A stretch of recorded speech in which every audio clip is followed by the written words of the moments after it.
Hello viewers, আজকে নতুন একটা ভিডিও নিয়ে আপনাদের মাঝে চলে আসলাম। সেটা হচ্ছে আমাদের বাংলাদেশ ক্রিকেটারের এক অসাধারণ ব্যাটসম্যান তামিম ইকবাল খান আজকে গুরুতর অসুস্থ।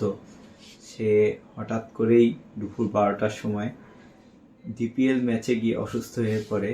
তারপরে সে প্রায় 20 থেকে 30 মিনিটের মতো অচেতন অবস্থায় ছিল। তাকে সাথে সাথে সাভার হসপিটালে নিয়ে যাওয়া হয়, তারপরে লাইফ সাপোর্টে রাখা হয়। এরপর লাইফ সাপোর্টে যখন সে একটু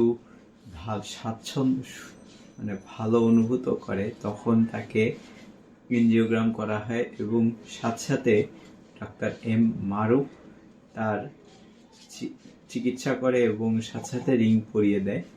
তো মোটামুটি তাকে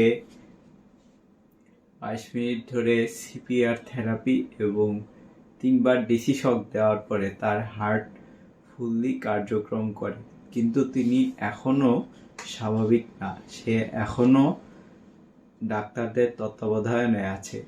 আশা করি আমাদের বাংলাদেশ টাইগার শরণার্থী শিবিরে সে ফিরে আসবে এবং দারুণভাবে কামব্যাক করবে। আমরা সবাই তার জন্য দোয়া করব। এবং তাকে দেখার জন্য হসপিটালে গিয়েছিলেন মুশফিকুর রহিম, মাহমুদুল্লাহ রিয়াদ এবং তাইজুল ইসলাম। তাকে দেখার জন্য হাসপাতালে গিয়েছিলেন এবং তার স্ত্রী তাদেরকে ভেতরে নিয়ে যায় তার সাথে সময় দেওয়ার জন্য, তাকে পর্যবেক্ষণ করার জন্য। আসলে এটা একটা খুবই খারাপ খবর আমাদের বাংলাদেশ নাগরিকদের জন্য, যারা আমরা বাংলাদেশে খেলা উপভোগ করি। যে আমাদের বাংলাদেশের একজন অধিনায়ক ও ব্যাটসম্যান হয়ে আমাদেরকে খেলার উপভোগ করতে দেয়, তার জন্য আমরা অবশ্যই দোয়া করব এবং সে যেন খুব দ্রুত সুস্থ হয়ে যায়।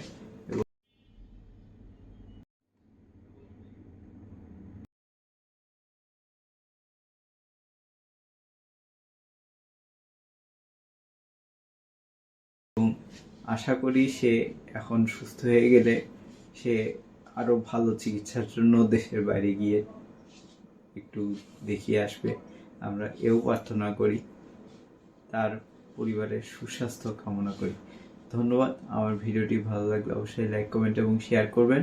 আর অবশ্যই তামিম ইকবাল ভাইয়ের জন্য দোয়া করবেন। ভালো থাকবেন।